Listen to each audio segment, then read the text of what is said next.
Pixelkin. Hi Pixelkinners, I'm Simone de Rochefort from Pixelkin.org. It's the Battle of the Giants this holiday season with new games from Disney Infinity and Skylanders. On a surface level, both of these games seem really similar. They come in expensive starter packs with figurines and accessories, and they both want to leave a dent in your wallet. On the other hand, they're both quality, family-friendly games from publishers that have a vested interest in keeping you satisfied. So, do they succeed? And who actually does it better? That's what I'm going to tell you in this comparison of Disney Infinity Marvel Super Heroes and Skylanders Trap Team. Each game requires that you get a starter pack for the full experience, and both starter packs start out at $74.99. A standard AAA video game like Halo or Call of Duty costs $50 to $60, so this isn't too far off, especially when you factor in that you're getting figurines and a game. Let's start by taking a look at Disney Infinity Marvel Super Heroes. With this starter pack, we get 3 figurines, Black Widow, Thor, and Iron Man, plus 2 additional game discs that have short campaigns on them. It also comes with the story mode, which is stored on this translucent plastic piece called the playset.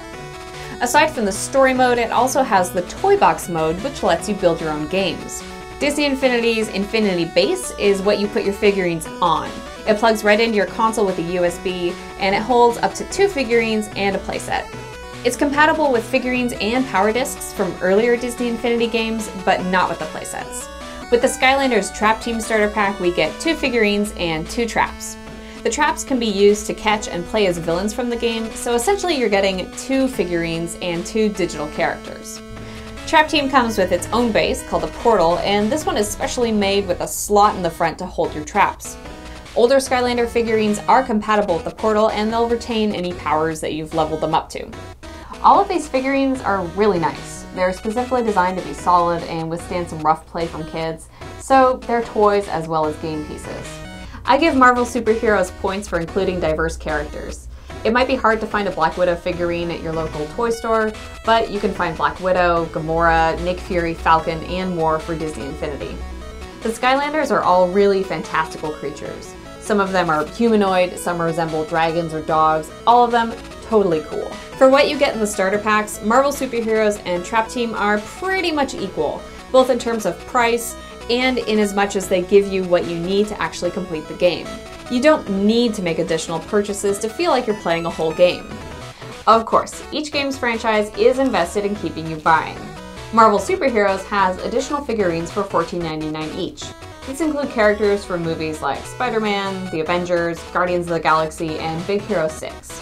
For $35.99, you can get 2 figurines plus a playset for one of those movies. You can buy power discs in packs of 2 for $4.99. These power discs are randomized, and there are a few kinds. Ability discs add powers to your characters. There are toy discs that give you new objects for the toy box. Customization discs give you options for tweaking the toy box, like adding a different color sky, stuff like that. And rare discs that have super rare toys and customizations. Skylanders Trap Team has extra figurines for $16.99 each, and you can buy packs of 3 for $25.99. You can also buy extra traps, which allows you to catch and store more villains, for $6.99 each, again with packs of 3 for $14.99. If you want to buy every single accessory for these games, both of them will run you into the hundreds of dollars. Marvel Super Heroes is more focused on giving you stuff to do in the toy box, while Skylanders Trap Team wants to give you tons of new characters to play with. The Skylanders franchise has the flexibility to do this since all the characters are original and they release tons of new ones with each installment of the franchise. So we've gone over what you physically get when we're looking at Disney Infinity and Skylanders. But what about the gaming experience? This is where the two franchises really start to diverge. Disney Infinity's Avengers campaign mode gets repetitive really fast. You go from location to location beating up bad guys with various constraints. Sometimes it's a time limit, sometimes it's a certain amount of civilians you need to rescue, sometimes it's an evil machine that needs to be destroyed. It's an open world, so you basically have the whole city of New York to explore, but since there are so few ways to interact with the city, it feels really sparse and empty. But Disney Infinity offers the Toy Box, which is intended to keep players occupied for as long as their imaginations will allow. You can place terrains and objects, assign actions to objects, and basically make your own games. The learning curve is steep, but the tools are pretty complex. This is great if designing games is really what you want out of Marvel Super Heroes.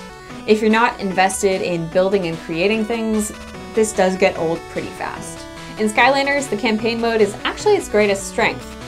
Instead of just staying in one location like Marvel Super Heroes, you're traveling from one awesome location to another.